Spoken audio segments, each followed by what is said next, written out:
সুপ্রিয় দর্শক, আনোয়ার ইস্পাত এই সময় স্বাগত জানাচ্ছি। আমি ফখরুল আলম কাঞ্চন।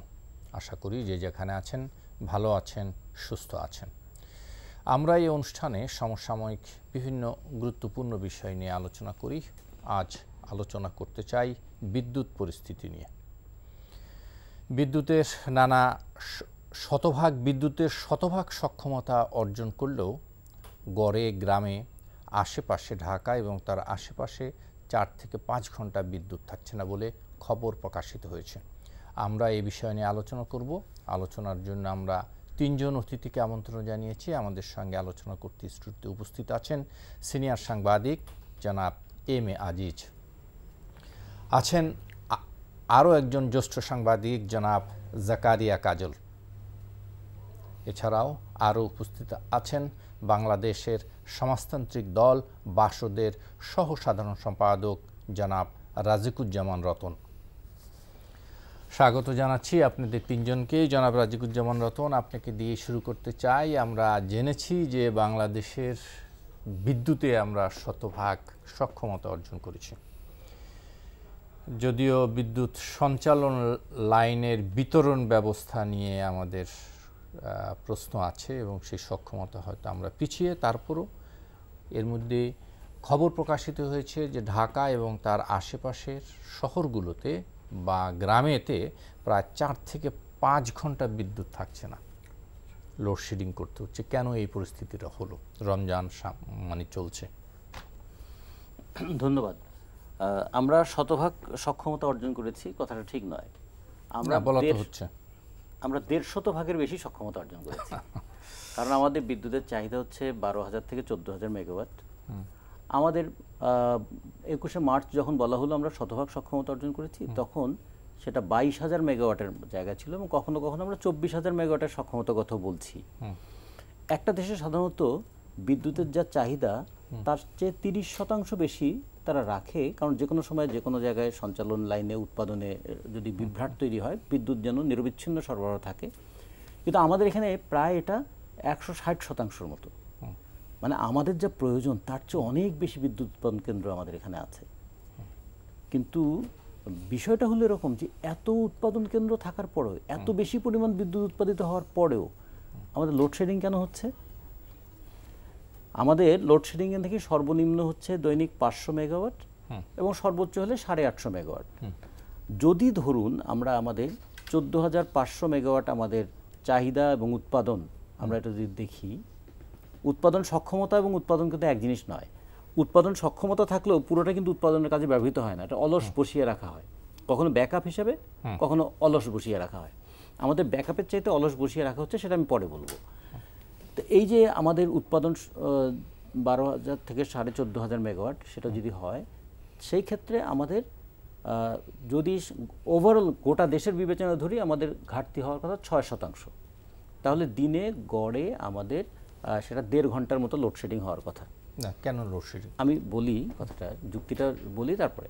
যদি আমরা ধরি যে আমাদের লোডশেডিংটা 500 মেগাওয়াট হচ্ছে, তার মানে 500 মেগাওয়াট আমাদের বিদ্যুৎ কম উৎপাদন হচ্ছে চাহিদার চাইতে, সে কারণে তো লোডশেডিংটা হচ্ছে। এখন তারপরে যেটা হলো, চাহিদার চাইতে উৎপাদনটা কম হওয়ার কারণে লোডশেডিং হচ্ছে। এরপরে আমি আসছি যে কেন তাহলে চাহিদার চাইতে কম উৎপাদন হচ্ছে। এখন বলা হলো যে উৎপাদন সক্ষমতা থাকলেও আমরা উৎপাদন করব না। আমাদের 12টা উৎপাদন প্ল্যান্ট আছে যারা একদম 1 মেগাওয়াট বিদ্যুৎ উৎপাদন করে না, বসে আছে। আর যে বিদ্যুৎ উৎপাদন কেন্দ্র আছে তাদের মধ্যে তারা বললো কোথাও গ্যাস নাই, কোথাও জ্বালানি তেল নাই। আচ্ছা, গ্যাস নাই এবং জ্বালানি তেল নাই, এটা কেন হচ্ছে? কারণ একটা বিদ্যুৎ প্ল্যান্টের তো তার বার্ষিক চাহিদা কত এটা নিরূপণ করা হয়, সেই অনুযায়ী তো তাকে সেটা সাপ্লাই দেওয়ার কথা। সেটা কেন দেওয়া হচ্ছে না, এটা হলো একটা দিক। 2 নম্বর হচ্ছে গ্যাস যেটা নাই।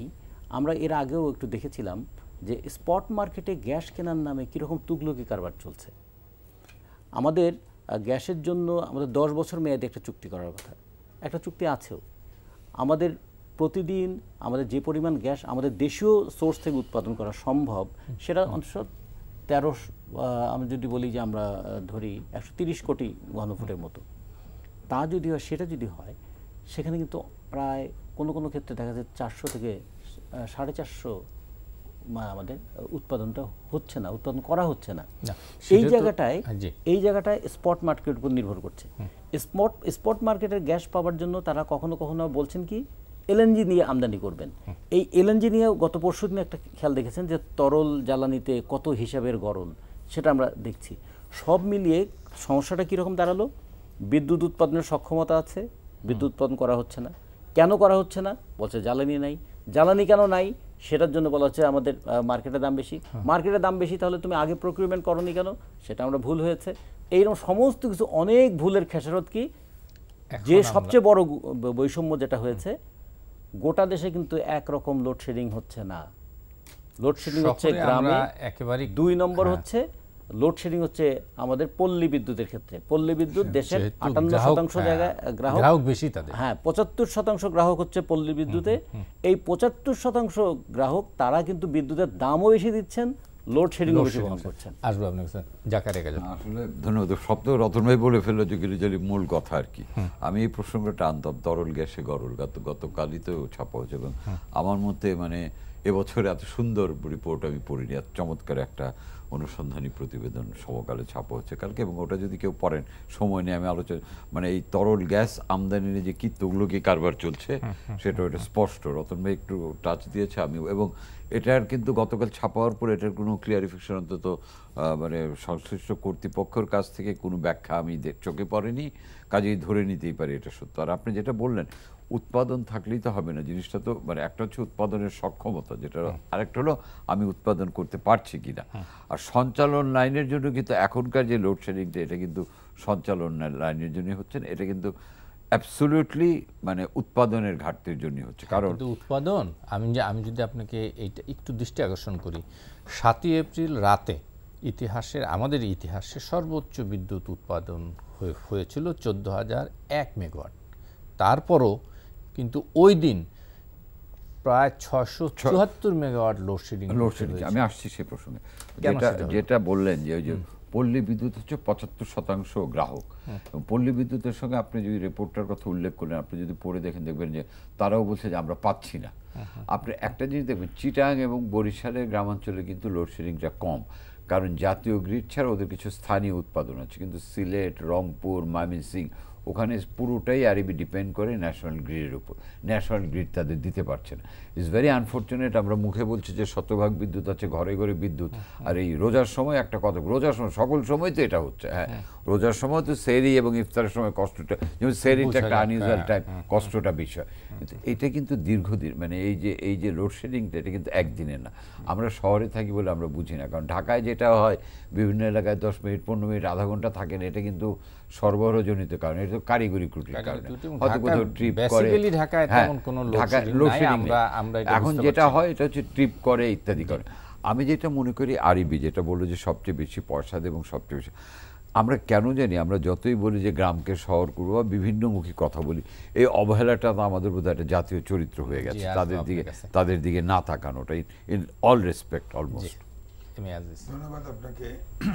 এই তরল গ্যাসের এই সময়কালেই বেশ ৪-৫ মাস আগে একটা রিপোর্ট ছাপা হয়েছিল, সেখানে বলা হলো তরল গ্যাস ৪ গুণ বেশি দামে ইম্পোর্ট করা হয়, ৪ গুণ স্টেট, এবং এটা গ্রাহকের উপরে এটা চাপানো হয় যে বাইরের দাম বেশি কত, ৪ গুণ বেশি। সেটাও কিন্তু কোনো প্রতিবাদ আসে নাই। গতকালকের যে রিপোর্ট, সেটারও কোনো প্রতিবাদ নেই, কারণ রিপোর্টগুলি সত্য, ঠিক। তা এখন আমার প্রশ্ন হলো ভিন্ন, যে ধরেন প্রতিমন্ত্রী নসরুল হামিদ সাহেব সেপ্টেম্বরে 2021 সালে তিনি বলেছেন যে আমাদের বিদ্যুৎ প্রোডাকশন ক্যাপাসিটি হচ্ছে 25,000 মেগাওয়াট, কিন্তু এখন বলে, কিন্তু উনি নিজে বলেছেন কিন্তু 22,000 বলে। এটা তো আপনার উৎপাদন সক্ষমতা একটা প্রতিবেদনে আসছে, কিন্তু আমি বলছি নসরুল হামিদ সাহেব নিজে বলেছেন ক্যাপাসিটি 25,000 মেগাওয়াট। তা আমাদের বিশেষজ্ঞরা বলছেন আমাদের প্রোডাকশন আসলে হয় 9,000 থেকে 12,000 পর্যন্ত সর্বোচ্চ। আপনি যেটা বললেন এই মাসের গত 7 তারিখে এটা 14,000-এর উপরে, 14,001 মেগাওয়াট।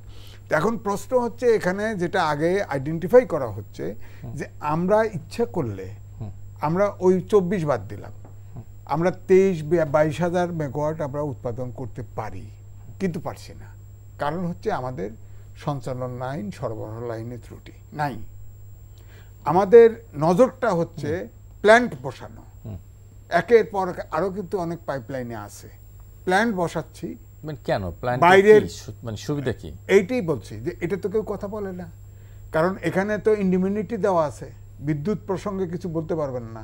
না বলতে পারবো না তা না, এই যে এইটা বলতে পারবেন কিন্তু কোনো হিসাব দিতে পারবেন না। না আছে তো।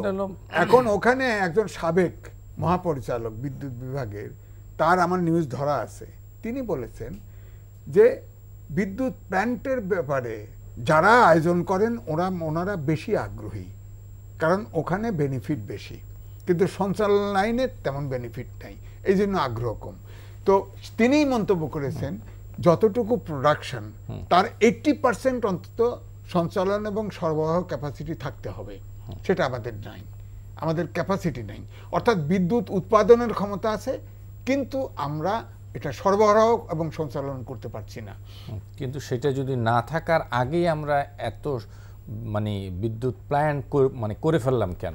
এই জন্যই তো আমি তো বললাম না, ওই যে উনি বলছেন যে ওখানে প্রফিট বেশি, বড় বড় মেগা প্রজেক্ট, মেগা দুর্নীতি, খোলসা করেই বলতে হয়। তো প্ল্যান্ট তো আমি লোন পাচ্ছি, প্ল্যান্ট বসাচ্ছি, সমানে বসাচ্ছি, আমার যা কমিশন তা তো পাচ্ছি সবাই, এটাই তো বড় বেনিফিট। কিন্তু আমার সঞ্চালন লাইন যে এটা নাই, এই ব্যাপারে কোনো নির্বিকার, এটা কি করে হয়? এখন যে মাননীয় প্রধানমন্ত্রী বললেন, উনি সঠিক বলে গ্রাহক ঘরে ঘরে বিদ্যুৎ দিবেন, ওনার কাছে হিসাব তো তাই। কারণ আমার যদি 22,000 মেগাওয়াট হতে হয়, আমার চাহিদা কত? আমার চাহিদা 12 থেকে 14 তা আমার যদি 20,000 মেগাওয়াট বিদ্যুৎ উৎপাদনের ক্যাপাসিটি থেকেই থাকে, তাহলে ঘরে ঘরে কেন? ঘরের বাইরেও তো আমরা বিদ্যুৎ দিতে পারবো।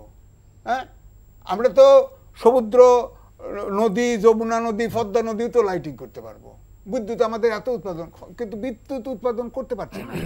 এর সাথে আবার কুইক রেন্টাল, এরা তার প্রোডাকশনে যাক না যাক তাদেরকে 9,000 কোটি টাকা ভর্তুকি দিতে হচ্ছে।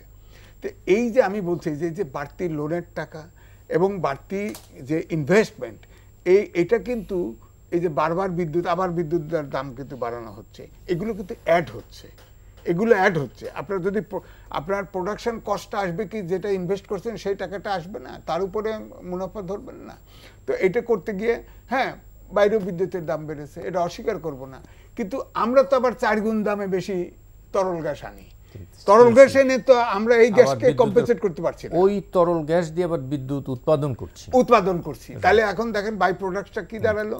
গ্যাস আপনারা দেখেন 6টা প্ল্যান্ট বসে গেছিল, দিতে পারিনি, সাপ্লাই বন্ধ হয়ে গেছিল, ঢাকা শহরে বন্ধ হয়ে গেছিল।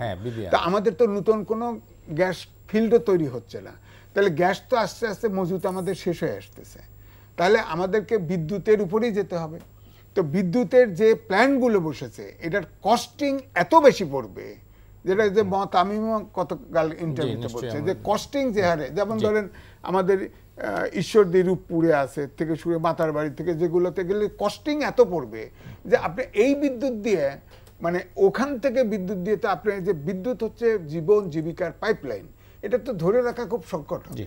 জনাব রাজিকুজ্জামান রতন, যে কথাটা আমি বলছিলাম, যদি সহজ করে আমি জানতে চাই একেবারে সাধারণ ভাষায়, যে আমার বিদ্যুৎ উৎপাদন হচ্ছে যেদিন 7ই এপ্রিল আমাদের ইতিহাসে সর্বোচ্চ বিদ্যুৎ উৎপাদন করলাম 14,001 মেগাওয়াট, সেদিনকেও 674 মেগাওয়াট আমার লোডশেডিং করতে হলো। গতকাল শনিবারও লোডশেডিং হয়েছে 511 মেগাওয়াট।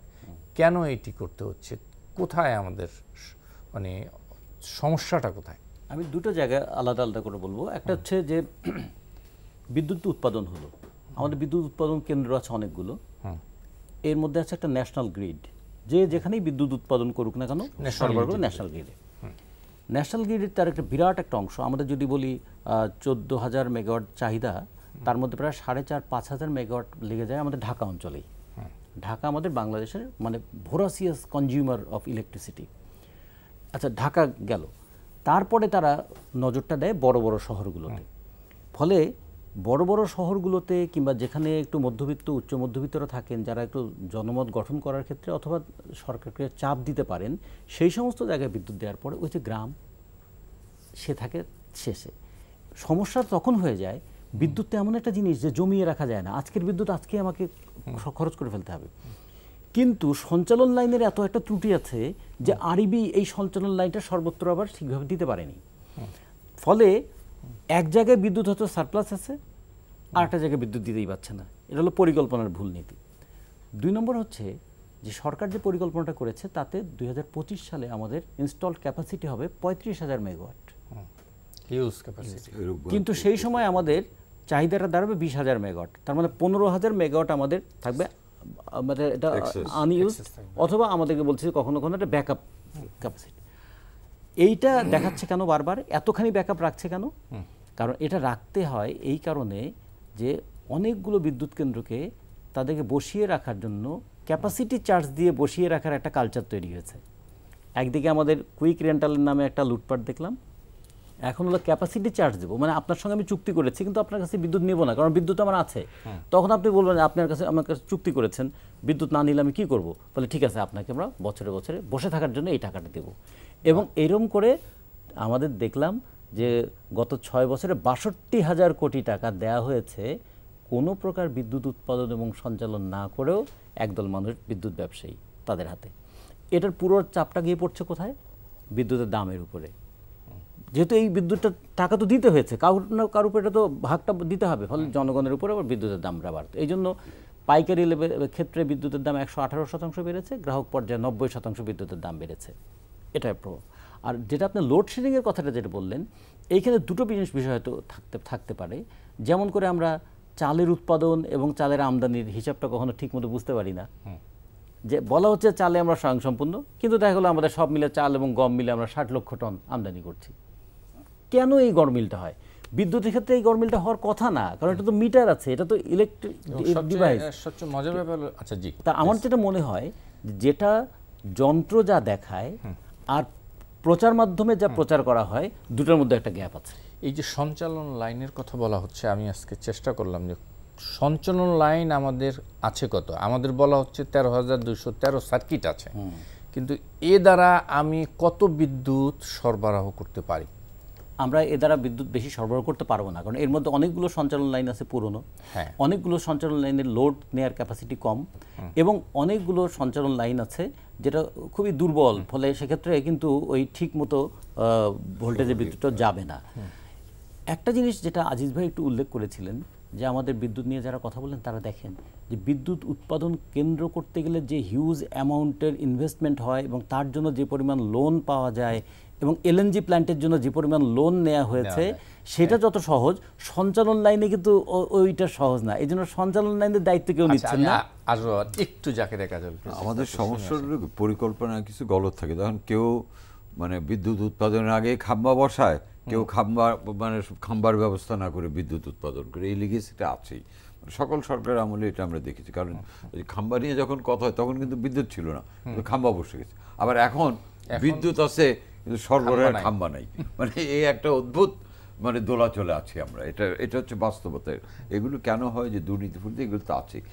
আমি যেটা মনে করি ইদানিং কেন জানি আমার মনে হচ্ছে আমরা সবাই ঘটনা যতটা না তার চেয়ে বেশি আমরা খুব বেশি, এটা বোধ নির্বাচনের কারণেই কিনা আমি জানি, একটু প্রচারণে আমরা একটু বেশি ব্যস্ত। মানে ঘটনা যে কোনো সাকসেস মাঠ পর্যায়ে এই সাফল্য আমরা কতটুকু না বিদ্যুতের উৎপাদনের সক্ষমতা, আমি আসছি আমি যতটা পারব তার চেয়ে বেশি প্রচার হচ্ছে। এই সক্ষমতার কি অর্থ?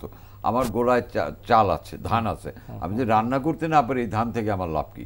আমার গোলায় ধান আছে কিন্তু আমার রান্নাঘর পানিতে ডুবে গেছে, আমি রান্না করে খেতে পারছি না। আমি খুব সহজ উদাহরণ দিলাম আপনাকে। তো এই চাল থেকে আমার লাভ কি? কিন্তু আপনার যে চাল যে আছে এটাও কি আপনি বলতে? এটা আমার বলছি, আপনি বলছেন এটা আমার মানসিক শান্তি, কিন্তু আমার এই চাল তো কোনো ইউটিলিটি নেই। আপনার ঘরে ঘরে বিদ্যুৎ, আমি আজকের সঙ্গে একমত, এই বিদ্যুতের সুফলটা তো আমরা পাচ্ছি না। কাজে আমার যেটা মনে হয় টোটাল ব্যাপারটা বোধহয় পরিকল্পনা, কিছুটা হয়তো আর্থিক দুর্নীতির ব্যাপার স্যাপার আছে। কারণ কালকের ওই যে আবার ওই তরল গ্যাসে গরল হিসাবে, এটা আমি খুব মনোযোগ দিয়ে পড়েছি। ওটা পড়ার পরে আমার অনেক অঙ্কই মানে উল্টাপাল্টা হয়ে গেছে। সেটা হলো অন্য প্রসঙ্গ, সেটা গ্যাসে। তো এখানে যেটা হচ্ছে আপনি দেখেন বিদ্যুৎ আরইবির সঙ্গে আপনি রিপোর্টটা পড়েছেন, আরইবির চেয়ারম্যান কিন্তু মানে আরইবির একজন কর্মকর্তা বলেছেন যে আমাদের এখানে সরবরাহ দিতে পারছি না আমরা। কেন পারছি না? কারণ উৎপাদন কমেছে। আপনি যে গ্যাসের কথা যেটা বললেন আসবে যে 6টা প্ল্যান্ট বন্ধ হয়নি, বিবিআনার কয়েকটা কূপ টেকনিক্যাল চালু হয়ে বন্ধ গেছে। হয়েছে। ছয়টার মধ্যে 5টার কোনো একটার থেকে বালু আসতেছে না হোয়াটএভার ইট ইজ, এই যে দেখেন না, এটা চালু হয়ে গেছে। না না সেই চাপটা কিন্তু আমরা 3 দিন নিতে পারিনি, তাই না? আপনি আমার বাসার থেকে মানে আপনার বাসা সবখানে এটা ফেস করেছে, বিদ্যুৎ উৎপাদনও ফেস করেছে, সেটা চালু হয়েছে, এটা একটা সুখবর। 6টা প্ল্যান্ট না 6টা। তো আমাদের তো গ্যাসের মানে বিদ্যুৎ যেমন কয়লা এবং জ্বালানির দাম, কয়লা বলেন আর তরল জ্বালানির দামও কিন্তু অসম্ভব রকমের বেড়ে গেছে সারা পৃথিবীতে, পরিবহন খরচ বেড়ে গেছে। এই যে বেড়ে যাওয়াটাকে কিন্তু আমরা খুব দেখাচ্ছি যে বেড়ে যাওয়াটাকে আমরা মিনিমাইজ করব দাম বাড়িয়ে, এবং সেটার প্রেশারও কিন্তু যে ভদ্রলোক 6 ঘন্টা লোডশেডিংয়ের মাঝে আছে তিনি যেমন ওইটার দায় নেবেন, আমি যেমন লোডশেডিংয়ের মধ্যে নাই আমিও দায় নেব। তো আমার দায় আর তার দায়টার মধ্যে তো আমাদের একটু মানে দায়ের দুর্ভোগে কিন্তু উনি অনেক বেশি ভুগছেন, কিন্তু দায়টা কিন্তু আমরা সমান নিচ্ছি। এটা একটা অদ্ভুত দোলাচল, তাই না? আমি যেটা বলতে চাই বিদ্যুতের, হ্যাঁ এটা খুবই প্রশংসার যে আমাদের সব, কিন্তু ওই যে গোলায় ধান আছে, আমার রান্নাঘর ভেসে গেলে তো এই ধানের কোনো অর্থ নেই। কাজেই যতক্ষণ পর্যন্ত এই আরইবির এটা সচল না করতে পারবে, এবং আপনি দেখেন অবস্থা, আপনি যদি আগের থেকে সবসময় কিন্তু আরইবির এই প্রবলেমটা আছে। সেচের সময় মানুষ পানি পায় না, মানে সেচের সময় বিদ্যুৎ পায় না, রোজার সময় বিদ্যুৎ পায় না, এবং সেচে বিদ্যুৎ না পাওয়াটা কিন্তু আরও বেশি ক্ষতিকর। এবং আপনি যে অঞ্চলের আপনার সেচের গ্রাহক যারা 100 কিন্তু 100 তো আরইবির গ্রাহক, তারা তো সেচ মৌসুমে বিদ্যুৎ পাবে না। জ্বালানির জাম যে অবস্থা, এই জ্বালানি কিনে সেচ 1 নম্বর। 2 নম্বর হচ্ছে আপনি যে এলাকাগুলি দেখেন প্রত্যেকটা কিন্তু শিল্প। সাভার আমাদের বাড়ির কাছে আপনি দেখেন একটা ফ্যাক্টরি যদি ডিজেল কিনে তার জেনারেটর দিয়ে যদি উৎপাদনে যায়, তার কস্টিং কি দাঁড়াবে, সে বিশ্ববাজারে কি দাঁড়াতে পারবে? কাজে প্রত্যেকটার সঙ্গে কিন্তু প্রত্যেকটা জড়িত। আমরা এক্সপোর্টের কথা বলছি, আপনার ঢাকা শহরে তো গার্মেন্টস নেই, গার্মেন্টসগুলি যে এলাকায় আপনি তৈরি পোশাক থেকে আরম্ভ করে সব সব জায়গায় কিন্তু যারা অর্ডার ধরে রাখার জন্য চালাচ্ছে, তারা কিন্তু জ্বালানি তেল কিনে চালাচ্ছে। তার মানে কি, তার কস্টিং কত বাড়ছে, প্রোডাকশন। কাজে একটার সঙ্গে একটা খুব জড়িত। আমি আশা করব যে সার্বিক অবস্থা বিবেচনায় খালি থাকলেই হবে না, গোয়ালেও থাকতে হবে, এবং কর্তৃপক্ষ আজকের এই যে রিপোর্টেরও কিন্তু কোনো ব্যাখ্যা দেখিনি, প্রতিবাদ বলবো না, এগুলির সঠিক ব্যাখ্যা দেবেন, নইলে কিন্তু অপব্যাখ্যার আশঙ্কা থাকে। জি, আমার মনে হয় আমি এম এ আজিজ আপনার কাছ থেকে আমি একটু বিরতি নিয়ে তারপর আপনার কাছে ফিরি, এবং আপনার কাছে জানতে চাইব সিস্টেম লসের উপরে। বলা হচ্ছে যে এখন ঠিক এই মুহূর্তে সিস্টেম লস হচ্ছে আমাদের 8.48 ভাগ সিস্টেম লস নিয়ে। এই কথাটা খুব সুন্দর করে একটি নামও দেওয়া হয়েছে, সিস্টেম লস। 100 মেগাওয়াট বিদ্যুৎ সরবরাহের জন্য 8.48 অর্থাৎ প্রায় 8.5% বিদ্যুৎ আমাদের লস হয়ে যাচ্ছে। লস দেখেন, প্রোডাকশনের সময় কিছু লস হতে, এবং এটা রেডিয়েশন হয় কিছু, কিন্তু যতই বলেন বিদ্যুৎ যখন পাস করতে সঞ্চালন লাইনে পাস করে, তখনও কিছু রেডিয়েশনের ঘাটতি হয়, কিন্তু সেগুলো কিন্তু মাইনর, অর্থাৎ সিস্টেম লস 2-3% হতে পারে। কিন্তু আমাদের দেশের সিস্টেম লসটা ভিন্ন। আপনি ধরেন এখানে করছেন, এই বনশ্রীর পূর্ব পাশে যান, পুরো এলাকায় গ্যাস এবং বিদ্যুৎ কোনো বৈধ কানেকশন নেই, কিন্তু পুরো এলাকায় লাইন চলছে। আমি এখান থেকে বলছি, আপনি শহরতলির পাশে যান, অধিকাংশ জায়গায় পাবেন গ্যাস বিদ্যুৎ লাইন সব অবৈধ। হ্যাঁ, এগুলোই হচ্ছে আমাদের দেশের বড় অংশ হচ্ছে চুরি, বিদ্যুৎ এবং গ্যাস চুরি। এটা সিস্টেম লস বলা যাবে না, এটা হলো চুরি, এটা সিস্টেম লসের ক্ষেত্রে ফেলায় দেয়। সুতরাং আপনি যদি এই যে চুরি এবং আপনার বিদ্যুৎ গ্যাস ক্ষেত্রে যে দুর্নীতি, এটা যদি কমিয়ে ফেলতে পারেন, রিজনেবল জায়গায় নিয়ে আসতে পারেন, তাহলে কিন্তু আমাদের এই বিদ্যুতের সংকটটাও থাকে না আমাদের সমাজ। যেমন ধরেন সারা দেশে হলো আপনার 4.25 কোটির মতো গ্রাহক। আমরা ধরি, যদিও পরিসংখ্যান ব্যুরোর হিসাব, আমাদের সেন্সাস নাই সেই কত বছর, হ্যাঁ, আমরা কিসের উপরে হিসেব করি বুঝি না, খাদ্যের হিসেব কোত্থেকে করি তাও বুঝি না, কারণ আমাদের কত মানুষ কত এর হিসাবই নাই, সরকারি হিসাবই নাই আজ বহু বছর। তো তারপরে আমি বলবো, ধরেন আপনার এই পরিসংখ্যান বা সরকারের এই পরিসংখ্যান কিন্তু আমার জনগণ মানুষ কিন্তু এটা জানতে চায়। মানুষ জানতে চায় যে আপনি বলেছেন যে আমি বিদ্যুতে সক্ষমতা অর্জন করেছি, আমি ঘরে ঘরে বিদ্যুৎ দিচ্ছি, এই অবস্থায় রমজানের মধ্যে কেন ৪-৫ ঘন্টা শোনেন, মাননীয় লোডশেডিং প্রধানমন্ত্রী কিন্তু নিজে বলেন না, ওনাকে এক্সপার্টরা যা বলে সেটার উপরে ভিত্তি করেই তো বলবেন। এটা তো ঠিক আছে, এটা তো তা আমাদের দেশে আমরা যদি স্ট্যান্ডার্ড ধরি ১৭ কোটি লোক, প্রত্যেক পরিবারে যদি ৫ জন থাকে, আমার তো ইতিমধ্যে ৪ কোটি ২০ লক্ষ আপনার লাইন টানা আছে, গ্রাহক আছে। তো এখন সামান্য কিছু বাদ থাকতে পারে চর অঞ্চল টঞ্চল দুর্গম অঞ্চল বলা হচ্ছে। আপনার লাইন মানে বিতরণ লাইন বলা হচ্ছে ৬,২১,০০০ কিলোমিটার। হ্যাঁ, কিলোমিটার। গ্রাহক হচ্ছে ৪ কোটি ২০ লাখ। তো ৪ কোটি ২০ লাখ যদি আপনি ১৭ কোটি দিয়ে যদি ফ্যামিলিতে ৫ জন করেও ধরেন, তাহলে এটা ভাগ হবে না? ভাগ হলে ধরেন ৫ কোটি। এই যে ৮০ লাখ বাদ কম পড়লো, এটা মনে হয় চরাঞ্চল টরচল দুর্গম এরিয়ায় কিছু বাদ থাকতে পারে। অর্থাৎ আমাদের গ্রাহক কিন্তু অলরেডি স্যাচুরেটেড পয়েন্টে আছে, বিদ্যুতের ক্যাপাসিটিও স্যাচুরেটেড পয়েন্টে আছে। কিন্তু আমি ওই কথাই বললাম যে এই যে আপনি বললেন যে ৮.৫% যে আপনার সিস্টেম লস বলা হচ্ছে, এই ৮.৫%-এর সিস্টেম লস হার্ডলি 2-3%, বাকিটা সব চুরি, একের পরিষ্কার চুরি। আপনি সবাই জানে, কারণ আমি জানি যে এইসব জায়গায় এমপি-টেমপিরা আছে, তারা ভোট পাওয়ার জন্য বিভিন্ন সময় আমরা দেখিও যে এই যে মোবাইল মানে ভ্রাম্যমাণ আদালতও এই সমস্ত লাইন ডিসকানেক্ট করে, আবার সেটা হয়। এটা আমরা তো আবার সবসময় আপনি দেখেনি তো, বিদ্যুতের লাইনম্যান বলেন, গ্যাসের লাইনম্যান বলেন, এরা তো সব ধনী হয়ে যায়। এগুলো তো আসলে তদারকির অভাব। সিস্টেম লসটা কিন্তু এখানে হচ্ছে। একটু শুনে আসে। আসলে বিদ্যুতের মতন পরিষেবার ক্ষেত্রে সিস্টেম লস হওয়া, কিন্তু আমরা যখন ডিজিটাল বাংলাদেশের কথা বলি, ডিজিটালি এটা হওয়া সম্ভব নয়। কারণ আমি যা উৎপাদন করছি এবং এন্ড পয়েন্টে যা আসছে, এই দুটোর মাঝখানে কত ঘাটতি থাকতে পারে? এটা 2% ঘাটতি থাকতে পারে। তাহলে কেন এখানে 8%, 9% হয়? এবং কখনো কখনো আমাদের দেশে 22% পর্যন্ত একসময় সিস্টেম লসের কথা বলা হয়েছিল। তার মানে কি আমাদের সঞ্চালন লাইন কোথাও ছিঁড়ে সেটা আর্থিং হয়ে চলে যাচ্ছে, টেরি পাচ্ছে না কেউ, মানে কিভাবে যাবে? সেটাই, কিভাবে যাবে? কেউ একজন নিতে হবে ওইখান থেকে। তার মানে সিস্টেম লস হচ্ছে না, সিস্টেমেটিক করাপশন হচ্ছে, এবং এটা পদ্ধতিগত চুরি হচ্ছে। যে চুরির পদ্ধতির সঙ্গে উপর থেকে নিচ পর্যন্ত সবাই যুক্ত আছে। লাইনম্যানের কথাটা সব সহজে আসে, কারণ সবসময় ছোটদের কিন্তু খুব বিপদ। ওই ছোটরা একটা ৫তলা বাড়ি করেছে, এটা চোখে পড়বে, আর আরেকজন যে ৫০০ কোটি টাকা বানিয়ে নিয়েছে ওইটা কিন্তু চোখে পড়বে না, তাকে আবার আমরা পরে সংসদ সদস্য বানিয়ে দেবো। ফলে এই ছোট চোরদেরকে আমরা টার্গেট করি। ছোট চোরও তো যে কিন্তু এই ছোট থেকে যে চুরিটা করলো সেটাও বড়। এই ছোট চোরটা কিন্তু সিস্টেম লসের মতো একটা সিস্টেমেটিক করাপশনের মধ্যে আছে। ফলে সেই জায়গাটা আমাদের খেয়াল রাখতে হবে যে বিদ্যুতের মতন একটা জায়গায় চুরি করে ফাঁকি দিয়ে যাওয়ার কোনো উপায় নাই। তার মানে একটা উপায় কিভাবে বের করে, তার উপায়ের সঙ্গে সবাই মিলে যুক্ত আছে বলে এটা উপায়টা বের করা যায়। আলাদাভাবে আপনি বের করতে পারবেন না এখানে, কারণ এটা তো একটা মানে একটা প্রবাহ, একটা তড়িৎ প্রবাহ। আমরা যেটা বলতে চাই যে বিদ্যুতেরই সিস্টেম লস বলি, অথবা ভুল নীতি বলি, অথবা সঞ্চালন লাইনের ত্রুটি বলি, বিদ্যুৎকে যদি লাইফ লাইন বলি কোনো একটা দেশের ইকোনমির, তাহলে এই লাইফ লাইনের ব্যাপারে সবচেয়ে বেশি মনোযোগ দেওয়া উচিত।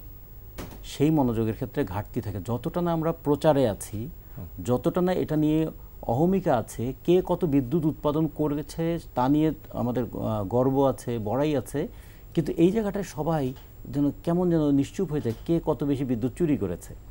এবং এই চুরির দায় পুরোটাই কিন্তু জনগণের উপর পড়ছে, যে আমরাও দিতে বাধ্য হব। এখানে কেউ কিন্তু বাংলাদেশে অবস্থান করবেন আর বিদ্যুতের চুরির দায় তার কাঁধে পড়বে না, এটা কিন্তু হবে না। কারণ এই বিদ্যুৎ দিয়ে পানি উৎপাদন হয়, যদি বিদ্যুতের দাম বাড়ে তাহলে পানির খরচ বাড়বে। বিদ্যুৎ দিয়ে কারখানায় উৎপাদন হয়, ফলে কারখানায় উৎপাদিত দ্রব্যের দাম বাড়বে। বিদ্যুতের দাম বাড়ানোর ক্ষেত্রে আমরা দেখেছিলাম যে ধানের উৎপাদন খরচ প্রতি কেজিতে 50 পয়সা বেড়ে যায়, ফলে সেটা বেড়ে যাবে, তারও ফল জনগণকে বহন করতে হবে। ফলে যেটা বলছিলাম যে সিস্টেম লসের নামে চুরিটাকে একটা শব্দের আড়ালে লুকিয়ে রাখার যে প্রবণতাটা আছে, এখান থেকে বেরিয়ে আসতে হবে। বলতে হবে বিদ্যুতে চুরি হচ্ছে, বিদ্যুতে দুর্নীতি হচ্ছে, এবং বিদ্যুতের ক্ষেত্রে ভুল নীতি হচ্ছে। তাহলে চুরি ঠেকাতে হবে, দুর্নীতি ঠেকাতে হবে, এবং ভুল নীতিটা বন্ধ করতে হবে। ভুল নীতির মানে প্রধান যেটা বিষয়, যে বিদ্যুৎ কেন্দ্রকে অলস বসিয়ে রেখে আমি তাদেরকে টাকা দিয়ে যাব, আর প্ল্যান্ট ফ্যাক্টর যেটা আছে সে কতদিন দেব, এটাকে দিতেই থাকবো। এবং সেই ক্ষেত্রে এই যে কুইক রেন্টাল বলি, অথবা zero plant factor. Zero plant factor মানে একটা প্ল্যান্ট তার জিরো প্ল্যান্ট ফ্যাক্টরে এরকম 12টা আমাদের আছে, প্রতিষ্ঠান আছে, আমরা তাদেরকে টাকা দিয়ে যাচ্ছি। তাহলে কেন এই সমস্ত প্রতিষ্ঠান এই অনেকগুলো কেনর সঙ্গে যুক্ত হয়ে আছে আমাদের লোডশেডিং, অনেকগুলোর কেনর উত্তর পাওয়া যাবে আমাদের সিস্টেম লস কেন হয়, এটা যদি খুঁজে বের করতে পারি, এবং সব কেনর উত্তর শেষ পর্যন্ত হবে বিদ্যুৎটা আমরা সহনীয় মূল্যে কেন দিতে পারছি না। জি, জনাব জাকারিয়া কাজল 3টি প্রশ্ন এনেছেন। দায় যাদের নেবার কথা তারা কিন্তু দায় নিচ্ছেন না, মানে দায় ভোগ করছি আমরা সবাই। যাদের দায় নেওয়ার কথা তারা কেউ দায় নিচ্ছে না, কারণ তারা যদি দায় নিতেন তাহলে এই পরিস্থিতির সম্মুখীন আমাদের হতো না। কিন্তু এই দায়ভোগ কিন্তু কুড়িগ্রামের কৃষক সগির আলীর থেকে আরম্ভ করে ঢাকার একজন মানে চাকরিজীবী, ধরেন উচ্চ বেতনের চাকরিজীবীকেও নিতে হচ্ছে। তো যারা দায় নেওয়ার তারা ওই দায়ের বাইরেতে দায় ভোগ করবো, কিন্তু দায় যারা নেবার তারা নিচ্ছে না, এটা হচ্ছে বাস্তবতা। আমি যেটা মনে করি আপনার যে এতক্ষণ সিস্টেম লস নিয়ে আলাপ করেন, এটা হ্যাঁ এটা একটা টার্মিনোলজি, সুন্দর টার্মিনোলজি, কারণ চুরি শব্দটার সঙ্গে এটা অন্য কিছু বোঝা যায়। আপনি দেখেন অবৈধ সংযোগ কিন্তু এটার অন্যতম কারণ, কিন্তু এই অবৈধ সংযোগ বললে আমরা কিন্তু খালি বুঝি যে কিছু বস্তি টস্তি অনেক শিল্পেও যে এরকম 2 নম্বরের লাইন আছে, সেটা কি জানেন? একজন বস্তিবাসী কত ওয়াট বিদ্যুৎ জ্বালায়। আমরা কিন্তু অবৈধ সংযোগ বলতে যে সন্ধ্যাবেলা এরকম বাঁশের আগা দিয়ে লাইন দিয়ে দেয়, এটাকেই বুঝি। এইটার যে অবৈধ বিদ্যুৎ বা চুরির বিদ্যুতের ব্যবহার আর একটা শিল্পে চুরির বিদ্যুতের ব্যবহার, আকাশ পাতাল বললে তো কম বলা হয় ডিফারেন্সটা, তাই না? আমরা কিন্তু অঙ্গুলিটা সবসময় এদের দিকে যায়। ওই যে যত দোষ নন্দ ঘোষের মতো, যত দুর্ভোগ গরিমার, আমার মতো এইটা কিন্তু এখন আপনি দেখেন গ্যাসের বেলায় দেখছেন যে বিশাল বিশাল ফ্যাক্টরিতে অবৈধ গ্যাস সংযোগ, অবৈধ বিদ্যুৎ সংযোগ। তো এগুলোর জন্য এগুলি কি ওই যে লাইনম্যান বা ওই যে এরাই পারে একটা শিল্পে যখন অবৈধ গ্যাস বা বিদ্যুৎ সংযোগ দেয়, যে লাইনম্যানটা সংযোগ দেয়, আমরা সবাই তার 5তলা বাড়িটাই দেখি, যেটা রতন ভাই একটু বলেছেন। তো সেই লাইনম্যানের কি ঘাড়ে কয়টা মাথা যে উপরের মহলের ইশারা ছাড়া সে এটা দেবে? এটা কত উপর সেটা হচ্ছে গবেষণার বিষয়। এই উপরটা কত উপরে, একটা কথা আছে না, স্যার ঘুষ খায় না, কত খায় না। তো ব্যাপারটা তো এরকম, কতটা যতদিন আমরা ধরতে না পারবো ততদিন আমরা নির্বিকারে এদের উপর দোষ দিয়ে যাব, এই ছোটোখাটো কর্ম। আমাদের এখন সময় এসেছে কতটা খুঁজে বের করা, ওই কতটা খুঁজে যদি বের করতে পারেন, কারণ আপনি ডিজিটাল বাংলাদেশ দেশে বিদেশে প্রশংসিত, ডিজিটাল আমলেতে চুরি ধরা খুব সহজ, কিন্তু এখন কত যতদিন ধরতে না পারবেন এসব সমস্যার সমাধান হবে। এই কত ধরার ব্যাপারে আপনার আন্তরিক হতে হবে এবং আপনাকে আন্তরিকতার সঙ্গে কত ধরার জন্য কাজ করতে হবে। জনাব এম এ আজিজ, অল্প একটু সময় আছে, একটু শুনতে চাই যেটি জাকারিয়া কাজল বলছিলেন, গুরুত্বপূর্ণ বিষয়। প্রথম কথা হচ্ছে যে এই যে আমাদের যে অপচয়, আপনার একটা প্ল্যান্ট বসাতে যে পরিমাণ 3-4 গুণ টাকা ইনভেস্টমেন্ট, এটা তো প্রোডাকশন কস্টের সাথে যোগ হয়। সুতরাং এখানে অবশ্যই আরো বেশি কেয়ারফুল হতে হবে। দ্বিতীয় যেটা বলা হচ্ছে যে আপনার এই যে যাদেরকে অলস বসিয়ে রেখে ভাড়া দেওয়া হয়, 57% প্ল্যান্ট অলস বসে আছে, 57%, 43% ব্যবহার হচ্ছে। এটা কি হয়? এটা তো হয় না। এই অবাস্তবতা থেকে বেরিয়ে আসতে হবে এবং এই 57% আপনাকে প্ল্যানকে পয়সা দিতে হচ্ছে এবং সেই পয়সাটা এসে গ্রাহকের ঘাড়ে পড়ছে। এছাড়া আপনি যদি বলেন যে বিদ্যুৎ যে আপনার চুরি হয়, এটা কিন্তু অতি অল্প, যদি ওই অর্থে ধরেন মাত্র 8.5%। এই চুরি কিন্তু ওইটার তুলনায় অনেক অল্প। আপনি 53% অলস বসার যদি ভাড়া দেন আর 3-4 গুণ বেশি পয়সা দিয়ে যদি প্ল্যান্ট বসান, তাতে যে পরিমাণ টাকা আসে, আর 8.5% যে অপচয় হচ্ছে, যে মেরে খাচ্ছে, এই টাকাটা কিন্তু গ্রাহক কিন্তু লাভবান হচ্ছে না। কারণ হচ্ছে যে এই যে অবৈধ সংযোগটা দেওয়া হচ্ছে, তার কাছে কিন্তু ঠিকই টাকা নিয়ে নেওয়া হচ্ছে, হয়তো একটু কম নিচ্ছে, কিন্তু টাকা কিন্তু নিয়ে ভাগ করে নিয়ে নেওয়া হচ্ছে। গ্রাহক কিন্তু কোনোভাবেই বেনিফিটেড হচ্ছে না। সুতরাং এই 3টে জায়গায় কিন্তু চেক না দিতে পারলে, আর সঞ্চালন লাইন যতটুকু সম্ভব এটা করতে হবে। আমাদের যে প্রয়োজন 5 কোটি লোকের জন্যে, 5 কোটি গ্রাহকের জন্য যে সঞ্চালন লাইন, এটা রিপেয়ার করে ঠিক করে নতুন করে, তাছাড়া আর কোনো কাজ হবে না। খাম্বা তো ধরেন কয় পয়সা চুরি করছে, বাংলাদেশের সবচাইতে চুরি হচ্ছে বিদ্যুৎ। খাম্বাগুলি কাজে লাগাইতে হবে, এইটার হিসাব তো একদিন হবে। ইন্ডিমিনিটি দিয়ে লাভ হবে না। ইন্ডিমিনিটি বঙ্গবন্ধু হত্যারও দিছিল, কাজ হয় নাই, এটা তো কাজ হবে না। বিদ্যুৎ খাত হবে এই বাংলাদেশের সবচাইতে, আপনি দেখবেন সবচাইতে কেন্দ্রবিন্দু চুরি, কি পরিমাণ টাকা চুরি হয়েছে এবং ভাগ হয়েছে। আপনি দেখবেন। আমার মনে হয় রাজিকুজ্জামান রতন 30 সেকেন্ডে আমরা একটা কথা, যেটা অলস বসিয়ে রাখার যে কথা বলা হলো, যে 53% মানে প্ল্যান, তাদের কোনো মানে প্রোডাকশন নাই কিন্তু ভাড়া দিতে হচ্ছে, এইটা কেন হলো? আমাদের মেগা মেগা প্রকল্পের রোগ হয়েছে, এটা একটা মেগা ডিজিজ, যে কোনো কিছু ক্ষেত্রে করে রাখতে হবে। এখন করে রাখতে গেলে তো খরচ আছে। একদল মানুষ আছে আমাদের এখানে, তারা নতুন নতুন প্রজেক্ট নেবেন, এক নাকি এটা পাশ করিয়ে নেবেন, তারপরে এটা কাজে লাগুক না লাগুক তারা তো চলে গেলেন, তাদের আর দায়িত্ব নেই। যেটা কাজল ভাই বলেছেন, দায় আছে আমাদের, দায়িত্ব কারো নেই। এই দায়িত্বহীন এই সমস্ত কর্মকাণ্ডের খেসারতটা আমাদের দিতে হচ্ছে। আর আরেকটা বিষয় বলে একটু শেষ করি, কয়লা ভিত্তিক বিদ্যুতের দিকে আমরা খুব নজর দিয়েছি। ভারতে কয়লা ভিত্তিক বিদ্যুতের ক্ষেত্রে প্রতি কিলোওয়াট বিদ্যুতের উৎপাদন খরচ পড়ে বাংলাদেশি টাকায় 5 টাকা 80 পয়সা। আমাদের এখানে কয়লা ভিত্তিক বিদ্যুৎ প্রকল্পে প্রতি ইউনিট বিদ্যুতের দাম ধরা হয়েছে কিন্তু প্রায় 11 টাকা করে। ফলে হ্যাঁ, ডাবলের বেশি। এগুলো কেন হচ্ছে? তার মানে এখানে বুঝতে হবে বিদ্যুৎ কেন্দ্র নির্মাণের সঙ্গে কিন্তু বিরাট একটা অঙ্কের টাকা পয়সার যোগসূত্র আছে, যেটা এখন আমি দেখছি না, কিন্তু যখন বিদ্যুতের বিল দেব তখন আমি দেখবো এটা। জি, আমার মনে হয় জাকারিয়া কাজলকে না, এটা যেটা আমি এক সেকেন্ডে বলি, যে এটা যেটা বলছেন না, মানে এটা কিন্তু সাধারণ কেউ নেই, সব বড় বড় জিনিস, নিশ্চয়ই সব জায়গায় বড় বড়। আচ্ছা, আজকে আর সময় নেই। জনাব এম এ আজিজ, রাজিকুজ্জামান রতন এবং জাকারিয়া কাজল, আপনাদের তিনজনকে অনেক অনেক অনেক ধন্যবাদ। দর্শক, এই ছিল আমাদের আজকের আয়োজন। আগামী অনুষ্ঠানে আবার দেখা হবে। শুভরাত্রি।